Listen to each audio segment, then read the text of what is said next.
Les déficits donc primitifs affectant l'immunité innée. On va développer d'abord le déficit de la phagocytose ou de la bactéricidée. Donc, on a d'abord la granulomatose septique chronique. Parmi les déficits donc, de la phagocytose et de la bactéricidée, on a ce qu'on appelle la granulomatose septique chronique. C'est une incapacité des cellules phagocytaires à produire les radicaux libres oxygénés, nécessaires à la mise à mort intracellulaire des organismes phagocytés. Ceci par un déficit en ADPH oxydase. Donc, elle est de transmission récessive liée au sexe. Donc, c'est très important de différencier les déficits. Quel est le déficit lié au sexe? Quel est le déficit autosomique récessif ou là récessif lié au sexe. Donc, c'est très important de garder cette information. Donc, je répète, la granulomatose septique chronique, donc elle est due à un déficit en ADPH oxydase. Elle est de transmission récessive liée au sexe. Et c'est un déficit qui va entraîner des infections sévères et récidivantes aux germes type bacilles gram-négatifs, staphylocoque, etc., qui restent vivants au niveau des cellules phagocytaires avec formation des granulats. C'est-à-dire qu'elle va rester vivante à l'intérieur donc, de phagosomes. Parce qu'il y a donc un défaut de production les radicaux libres, ils ne peuvent pas provoquer donc sa lyse à l'intérieur des cellules phagocytaires. Ils vont le phagocyter, mais il va rester vivant. D'où la formation des granulats. L'immunité cellulaire et humorale, donc va être normale. On ne va pas trouver un déficit touchant les lymphocytes T ou la B ou la synthèse des anticorps. Les polynucléaires et les macrophages ont une activité phagocytaire normale. Il y a des PNN et des macrophages qui sont capables à phagocyter, mais le problème, c'est la bactéricidée. C'est la bactéricidée qui est diminuée. Ça veut dire c'est la dégradation ou l'élimination, la dégradation et la lyse ou les germes phagocytés par ces radicaux libres qui pose problème. C'est la production de ces radicaux libres oxygénés اللي هو défaillant. C'est pour cela la bactéricidée elle est défaillante. C'est la fonction qui est défaillante. C'est pas la fonction de bactéricidée, c'est pas la fonction de phagocytose. يقدروا هما يديروا la formation des podocytes, يديروا la phagocytose, la formation de phagosomes, mais la lyse à l'intérieur de phagosomes elle est défaillante. C'est ça le principe de la maladie de granulomatose septique chronique. Donc la maladie se manifeste dès le premier mois de la vie par des infections fréquentes au niveau de la peau, telles que donc une pyodermite, des ganglions, donc on va avoir une adénite, des poumons et de foie. On va avoir donc une hépatosplénomégalie, généralement. Et le traitement est représenté par une hygiène buccale et corporelle stricte et la prescription au long cours, au long terme, au long cours, d'antibiotiques à pénétration intracellulaire. Donc, c'est des antibiotiques qui sont capables à pénétrer à l'intérieur des cellules pour dégrader ces germes vivants à l'intérieur des phagosomes. Il est possible aussi de réaliser une greffe de moelle osseuse, si c'est possible. Il faut savoir qu'il existe des formes de granulomatose septique chronique qui peuvent affecter aussi bien les filles que les garçons. Ça veut dire de transmission autosomique récessive. L'anomalie moléculaire en cause, elle est différente. Elle est différente. D'accord? C'est pas le même gène qui est affecté. Donc, parce qu'on a dit la granulomatose septique chronique, normalement, elle est liée au sexe. Donc, transmission récessive liée au sexe. Et c'est un déficit qui touche le gène de le NADPH oxydase.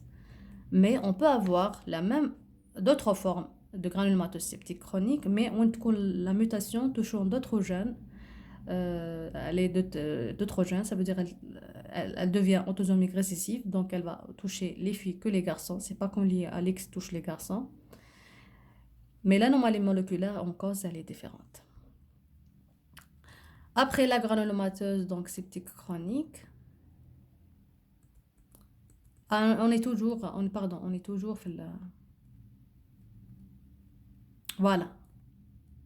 Après la granulomatose septique chronique, principalement les déficits de la phagocytose de bactéricidés, gardez en tête beaucoup plus la granulomatose septique chronique. C'est pour cela qu'il y en a en gras. Mais il y a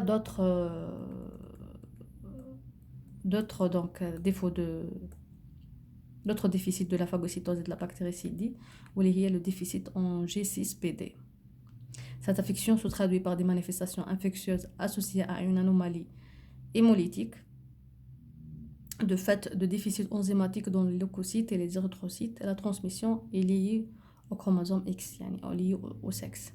Le déficit en myéloperoxydase, il existe dans cette affection transmise sur un mode autosomique récessif une fréquence importante d'infections à Candida, à staphylocoque et à d'autres germes, et le traitement est le même que dans la granulomatose septique chronique. Gardez en tête ce que je veux vous garder, les déficits de la phagocytose et de la bactéricité. Vous êtes intéressé par la granulomatose septique chronique. Je veux que vous compreniez cette pathologie, il y a la granulomatose septique chronique. Après le déficit de la phagocytose et de la bactéricidée, on a le déficit de la mobilité au-delà de l'adhérence des phagocytes. On a toujours l'immunité innée. C'est pour cela les phagocytes. Les phagocytes, c'est macrophages et PNN. On parle d'un déficit, pas dans la bactéricidée, mais un déficit dans la mobilité et l'adhérence. On va commencer par les déficits en molécules d'adhésion. Le déficit de l'une ou de l'autre des molécules d'adhésion des leucocytes est responsable d'un défaut d'adhérence et de mobilité des leucocytes et des phagocytes. Plusieurs déficits correspondant à des anomalies génétiques distinctes ont été décrits. Le déficit le mieux connu est celui, le déficit en alpha 1, leucocyte function antigen 1.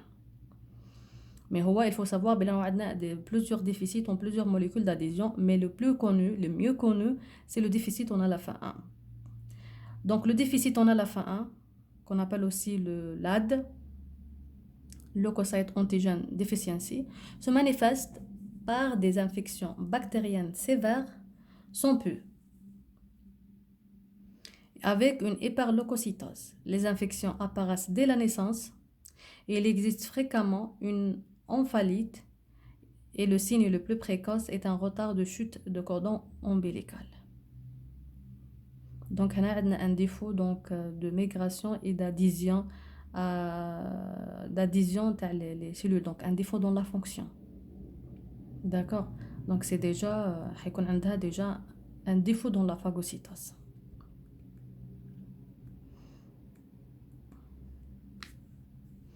Le syndrome de Chidiac-Higashi.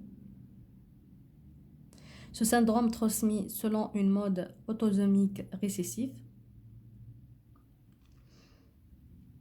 associé des infections cutanées à répétition, une hépatosplénomégalie, des adénopathies et un albinisme partiel, cutané et oculaire. L'activité des cellules phagocytaires, des cellules NK et des lymphocytes T est fortement diminuée. Parmi les déficits de l'immunité innée, après le développement, tu as le déficit de la phagocytose et la bactéricité par les cellules phagocytaires, déficit de la mobilité de l'adhérence des cellules phagocytaires. On va parler de déficit humoral, un déficit humoral, mais de l'immunité innée, pas de l'immunité adaptative. Ce n'est pas le déficit en anticorps, c'est le déficit en complément. C'est un déficit humoral de l'immunité innée. Donc les déficits en protéines de complément. Les déficits héréditaires de chacune de ces protéines peuvent avoir des conséquences pathologiques. Les manifestations cliniques peuvent varier selon les déficits en cause. Selon la molécule. Bien sûr, les manifestations selon est-ce que le déficit touche à des protéines de la voie classique ou la voie alterne, etc. Les déficits. Maintenant, le chapitre dans les déficits immunitaires secondaires. Donc, on ne va pas détailler, juste pour vous différencier le primitif et le secondaire. Ils sont d'une très grande fréquence et touchent plus volontiers l'immunité cellulaire que l'immunité humorale. Leur physiopathologie est beaucoup plus complexe que celle des déficits immunitaires primitifs. Parmi les déficits immunitaires secondaires, on a les infections virales, bactériennes ou parasitaires sévères peuvent être la conséquence d'un déficit immunitaire. Elles peuvent aussi en être la cause, tels que le sida, le VIH, donc beaucoup plus la tuberculose et le paludisme. Plusieurs cancers s'accompagnent d'un déficit immunitaire qui est souvent majoré par les traitements anti-cancer. يعني les chimiothérapies معروفة باللي راهي elle provoque donc une chute de l'immunité. De nombreux traitements ont une activité immunosuppressive. Cette activité est parfois délibérément recherchée pour le traitement de certaines maladies, telles que le traitement de certaines maladies auto-immunes, le traitement immunosuppresseur après transplantation d'organes pour prévenir le rejet d'organes, ou là, dans d'autres cas, elle représente un effet secondaire, tel que un effet secondaire d'un traitement à long terme par les corticoïdes ou la chimiothérapie anticancéreuse. Le déficit immunitaire peut être aussi engendré par la malnutrition. La malnutrition provoque un déficit immunitaire, tel que donc le kwashiorkor ou là le marasme. Normalement, tu fais en pédiatrie.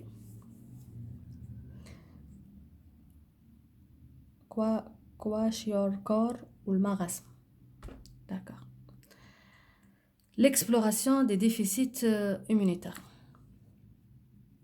Donc, pour l'exploration des déficits immunitaires, on a des tests d'orientation et des tests plus spécifiques. Des tests plus spécifiques. Pour les tests d'orientation, c'est l'électrophorèse des protéines sériques. L'électrophorèse des protéines sériques, donc elle va montrer les différentes fractions des protéines lesquelles déjà في السيروم. عندنا donc plusieurs zones, une zone alpha 1, alpha 2, donc on va avoir l'albumine في الاول, une courbe تاع l'albumine, من بعد alpha 1, alpha 2, bêta 1, bêta 2, من بعد la zone gamma. Donc déjà, من la zone gamma, on peut avoir une idée. Est-ce qu'on a devant une A gamma, ou la hypogamma, ou la hypergamma? D'accord, donc déjà, elle oriente. عندنا ثاني la formule énumération sanguine, ou la l'hémogramme. C'est déjà oriente lorsqu'on va voir le total des leucocytes. Ou le total des leucocytes en détail, les granulocytes, les lymphocytes, les monocytes, granulocytes, etc. Les tests cutanés, par exemple. Lorsqu'on fait par exemple un test cutané, par exemple l'intradermoréaction à la tuberculine, est-ce qu'il y a une réaction ou pas? Est-ce qu'il y a une réponse immunitaire type réponse cellulaire ou pas, etc. Ou c'est des tests d'orientation. Ça va nous faire penser que probablement nous sommes devant un déficit immunitaire primitif. Les tests les plus spécifiques, c'est le dosage des classes et des sous-classes des immunoglobulines. Donc, le dosage des classes, ça veut dire le dosage des GGG, les GA, les GM. Le sous-classe, pour les GG, c'est les GG 1, 2, 3 et 4. Pour les GA, c'est les GA 1, 1, 2, etc. Le dosage des protéines de complément, c'est on suspecte un déficit en complément. Donc, on peut doser le C3 ou le C4. Qui on dire des tests fonctionnels. عندنا ثاني la numération des lymphocytes T, B et 1K. La numération des lymphocytes T, B et 1K se fait par un test sophistiqué. C'est pas un test de première intention. Donc c'est un test sophistiqué où on a la cytométrie de flux, où on utilise des anticorps dirigés contre des marqueurs spécifiques de ces lymphocytes. Qu'on va donc, par conséquent, on peut les numérer. Par exemple, pour les lymphocytes B, on va utiliser un anticorps anti-CD19. Le CD19, donc, c'est un marqueur spécifique des lymphocytes B. Maintenant, pour identifier ou détecter les lymphocytes T, par conséquent, je peux les quantifier. On peut utiliser un anti CD3. Le CD3, معروف بالراوس, il est spécifique les lymphocytes T. Pour le 1K, par exemple, on peut utiliser le couple anti-CD16, anti-CD56.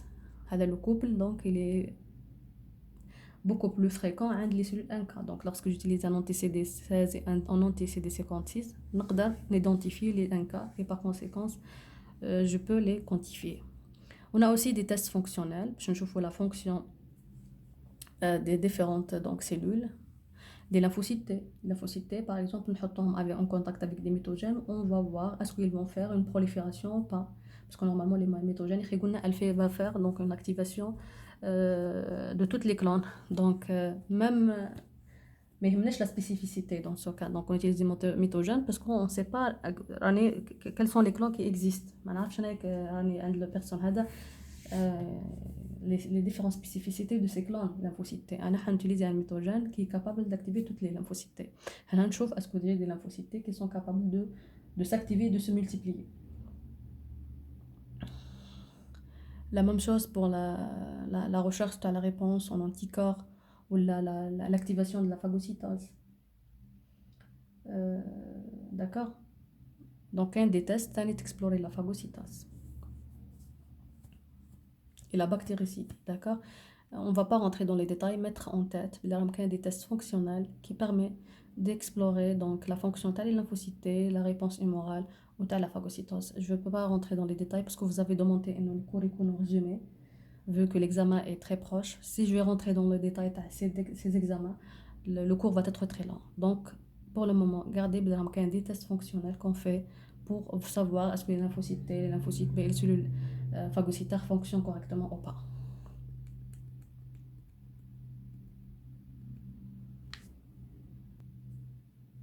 Ça, c'est un schéma qui représente donc les différents et les principaux déficits immunitaires primitifs. Donc, on a le stade de cellules souches hématopoïétiques. Si nous sommes devant un cas de dysgénésie réticulaire, donc à la belle complète dysgénésie réticulaire, on a un déficit affectant la lignée lymphoïde et la lignée myéloïde.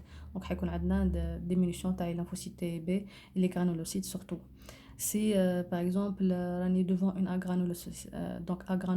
agranulocytose, pardon, donc ça affecter le progéniteur myéloïde, donc la différenciation dans le progéniteur myéloïde, il va par conséquent, il ne va pas avoir des polynucléaires neutrophiles et des monocytes. Il y a donc un défaut dans la fonction de bactéricidés et par conséquent t'as les cellules phagocytaires et par conséquent un problème de granulomatose septique chronique. Il y a un défaut dans l'adhésion et la migration, donc on a des déficits aux molécules d'adhésion.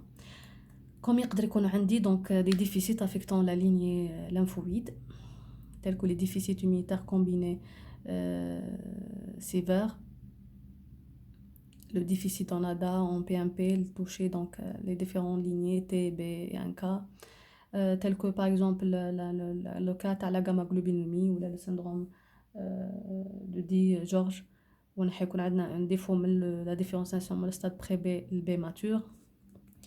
كما يقدر يكون عندي une hypogammaglobulinémie à expression variable ou le syndrome d'Hyper-IgM où يكون عندي des lymphocytes B mais des problèmes pour la différenciation en plasmocytes ou le déficit en sélective en IgG une immunoglobuline. كما يقدر يكون عندي le syndrome de Di-George. Ah pardon, là c'est pas le Di-George, là c'est la maladie de Breton. Je répète, la gamma-globulinémie, c'est la maladie de Breton. Pardon, hein, c'est une erreur. Là le syndrome de Di-George, c'est l'aplasie. C'est l'aplasie thymique ou l'hypoplasie thymique. Où ما يكونش عندي des lymphocytes. Donc des lymphocytes très diminués, très effondrés ou là absence. D'accord? Les déficits immunitaires combinés, ça touche les différentes lignées lymphocytaires T, B et 1K.